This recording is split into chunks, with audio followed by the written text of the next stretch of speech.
What's up, everybody? Welcome to Podcast Now. I'm Alex, and in this video, I want to talk about why I am buying House of Ashes and why I think you should too. This is kind of my preview series of games, of movies right before they release. I kind of talk about where I'm at with them. Now, I made a video, I think a week or so ago on House of Ashes talking about, specifics, what I want to see the game do, what I want to see the game kind of avoid, and stuff like that. And it seemed to be received pretty darn well from you guys. And so this one is just kind of that reconfirmation. Again, this serves many different roles. It shows you that, again, I am getting the game, and we will be covering the game on the channel. I'm looking forward to it. I am. I said that in the last video. I think this game has the potential to be better than Man of Medan and Little Hope. Now, I know there's a divide, and I didn't maybe realize it was as big as I thought. I thought it was smaller than it was, basically. But, there seems to be people that definitely do really like those two games. I think they are substantially not nearly as good as Until Dawn. I think Until Dawn is easily the best game, but that's not, an opinion everybody agrees with, and that's totally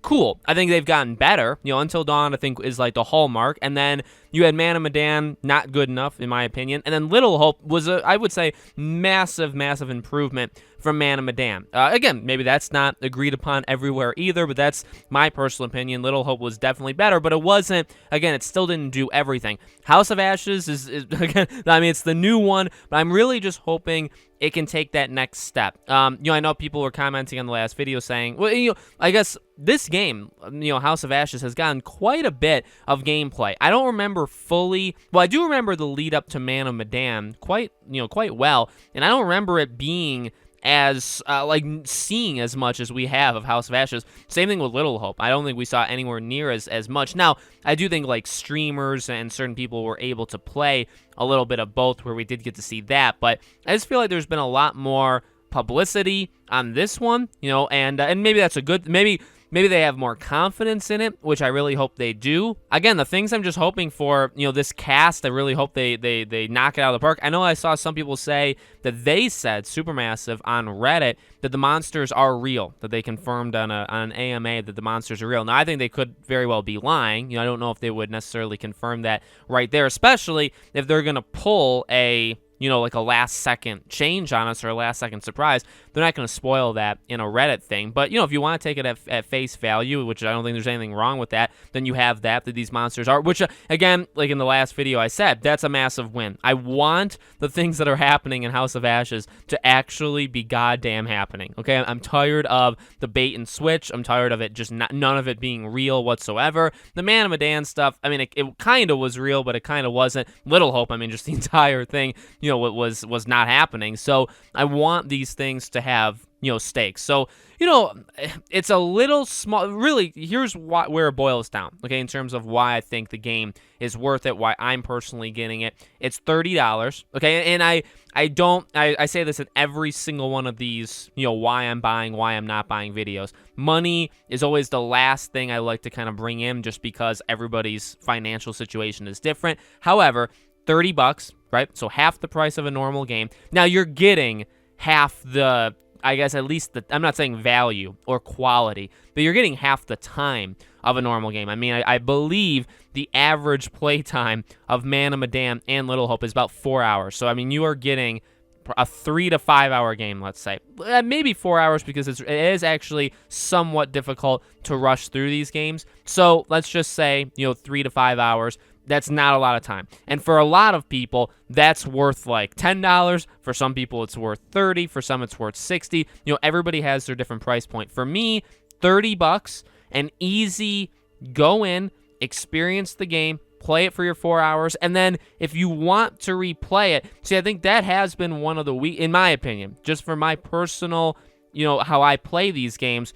Until Dawn, I played multiple times. Until Dawn, I felt the urge and the need to look up every variation of what could happen, okay? It's part of the reason why I think Until Dawn is the most, special of the group. For Man of Medan and Little Hope, I had zero desire, even though I think Little Hope was better, I had zero desire to replay it at all. Now, did I look up different variations? Yes, but mainly just the ending. That's real. I just wanted to see the different endings, and that's pretty much it. I didn't even really care all that much of what happened, the variations that happened in between. And so again, why am I bringing that up? I'm really hoping, House of Ashes has that aspect to it, where I want to replay it, or I want to at least look up online, what happens at these different things. And I think how you get that is investing and having just a cool world, these cool kind of villains, so these creatures, cool characters, and they don't have to be likable. Until Dawn proved that. Not all characters need to be likable, but they need to kind of, fulfill their purpose. So, but again, to me, 4 hours, you go in on that Friday, October 22nd. It now gets the day to itself because it was supposed to launch with Battlefield, which really would have put me in a bind because I'm really looking forward to Battlefield. But now it's on its own because Battlefield was pushed. So, October 22nd, it's on its own, at least in games that I care about. And, you jump in, you play it for the 4 hours.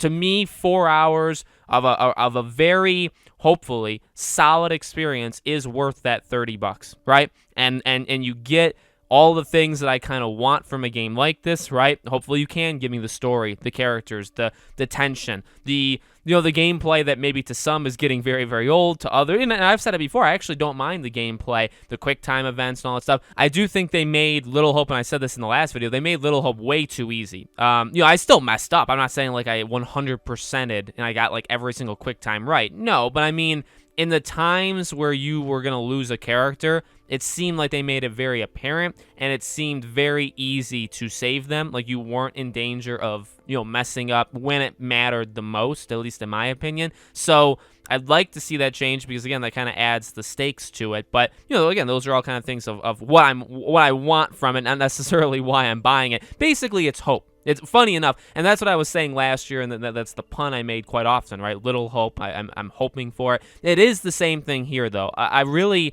the last two, because Man of Medan, we didn't really know what we were getting into going in, especially because Until Dawn to it. But now we know how these things work. For me, it's all about potential. That's, simple as that. It's about potential, and it's about me hoping and wanting House of Ashes to really every one of these, doesn't have to just be this game, to just take a step forward from the one before it. That's what I look for in every, and that's what I'll, next year, at the end of House of Ashes, when they tease the next one, that's what I'll be saying for that game. That's what I'll be saying next year, for that game. I think, again, it's a horrible strategy releasing these games every year. I know it's supposed to be every 6 months. I've talked about it before. We'll probably talk about it again. It's absolutely stupid, in my opinion, but I do think it'll catch up to them in a negative way. But for now, I'm enjoying the ride. I have no problem, giving them $30 once a year to kind of just experience something different. Because still, these games are, whether they're good or bad or somewhere in between, wherever you think,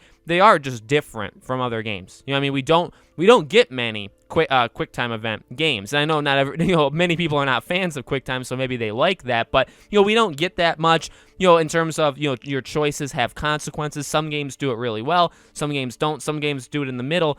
I would say the last two have been in the middle. They haven't been the worst in the world, but they haven't been, Until Dawn was incredible in terms of your choices mattering, and it hasn't been that, I think, personally, in the last two, but they have proven they can do it before, and I really appreciate and respect those kind of games. And so again, that's kind of what I'm hoping for as well. So let me know, guys, what you think in the comments below. Are you getting this game? What do you think about the past games? Let me know. Again, I will be covering this game when it comes out. I'll be playing it. We'll talk about, the different variations, the ending, the next game, all that stuff. So there will be videos. Make sure you guys are subscribed, bell icon turned on so you see them all. If you guys want to follow me on Twitter or subscribe to my second channel or support us on Patreon or YouTube memberships, links for all of them are in the description below. YouTube memberships is obviously that join button next to the subscribe button. Thank you for watching, and I'll see you all on the next video.